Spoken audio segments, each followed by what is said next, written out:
Well, good morning, Carly. It's Ian. How are you doing?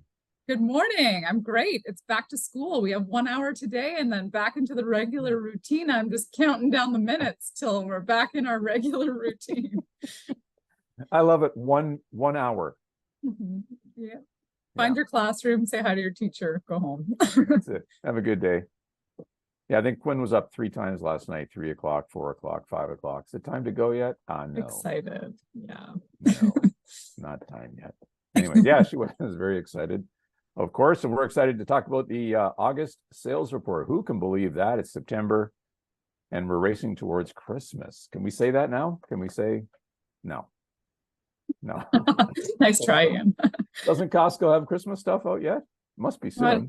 Yeah, I think they have started, Yeah, but must be soon. Okay, so we're calling this the story of three markets, all headed in different directions. Quinn and I worked on this on the weekend. That's a pretty good graphic, isn't it? See, we've got one flat, one going this way, and one going that way. And so we'll see on that as we roll on here, Carly. Here we go. Okay, single family homes. So what I did this month, then, when the stats come out, a lot of us being realtors are saying, here's the numbers, this is how many sold. But I think numbers have to mean something when they're compared to other numbers. And I think most beneficial if we look back 3 months. So that's what we've done for June, July, and August. What's actually happening, what's going on, and what's happening with the median price. Median price is right in the middle. So in June, 117 sold, 112 sold in July, and 83 sold in August. Now, typically we have a slowdown in the summer. That's not that unusual. You get the nice weather, people go away and have other things on their mind. Listings are still down. 280, 286, 289, creeping up, but creeping is the word, really. Not much. Last year was 343, so that's 15% about fewer listings than we had a year ago. So why are there fewer listings? I mean, we can talk about that. Just before we started recording, we talked about, people that have a house and want to move up, let's just say, and they're paying 3% on their mortgage. When they go to get a new one, now they're paying 5.5%, Carly, right? Yeah. Or maybe they're considering downsizing, but they want to secure somewhere to go, and there's low inventory in that space too.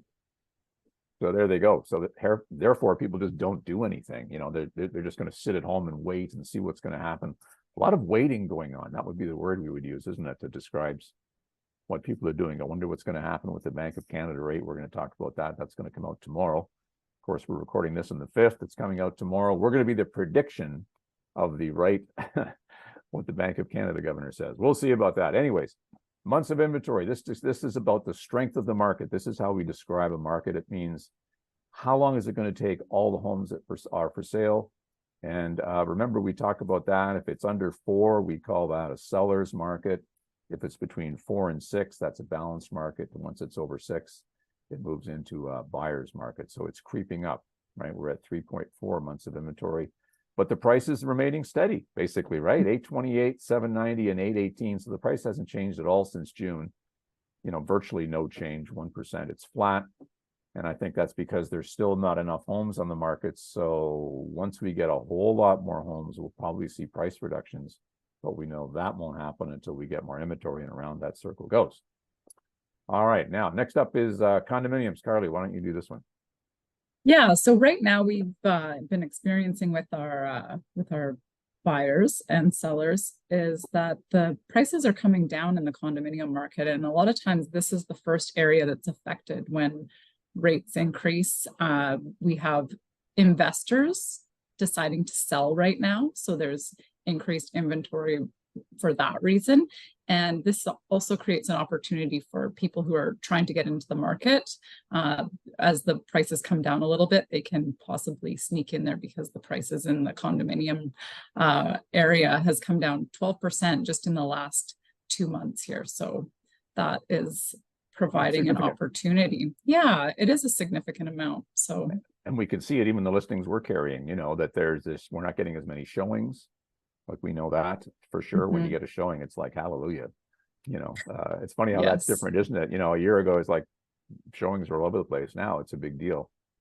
And providing more options for people too. If there's a few more on the market, they can have a little bit more choice too. So that's nice as well.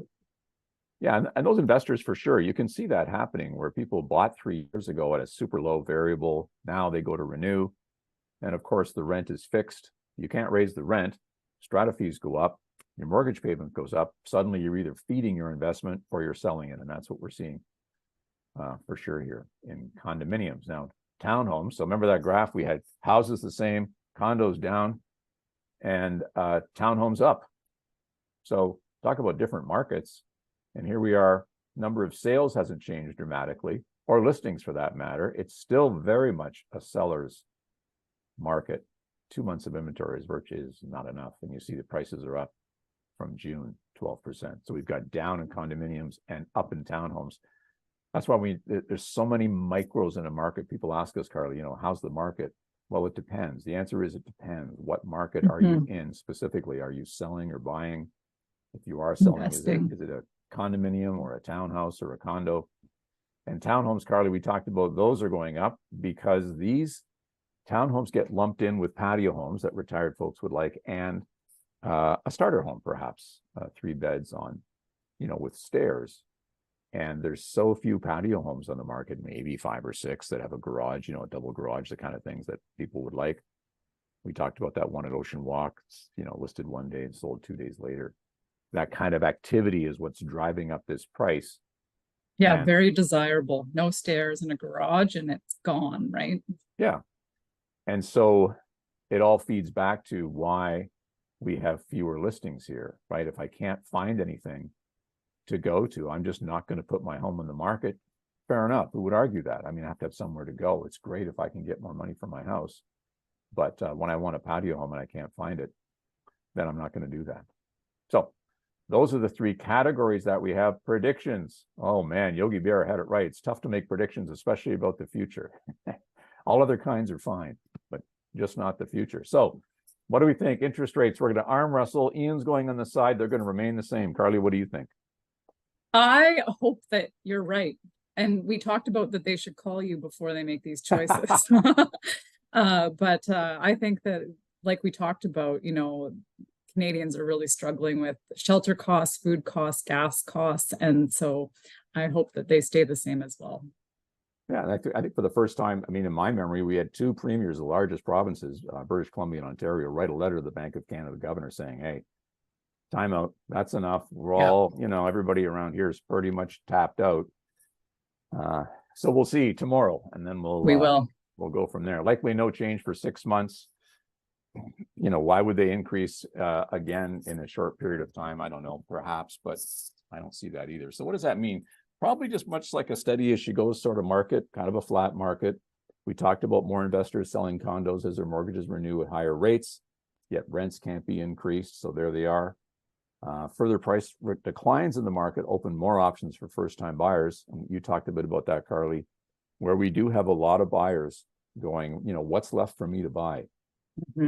What's left for me to buy? I have, the working class people have decent jobs, but there's nowhere for them to go. Yeah, so it's tough. And it's certainly frustrating, which is why rents are high. But, we'll see where this all goes. And of course, every situation is different. So if you have a particular question about real estate, of course, reach out to us, either Carly or myself. Carly, what's your cell? 250-618-6245.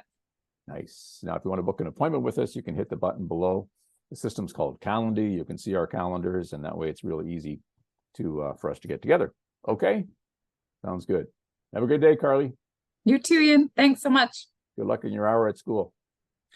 Thanks, I need it.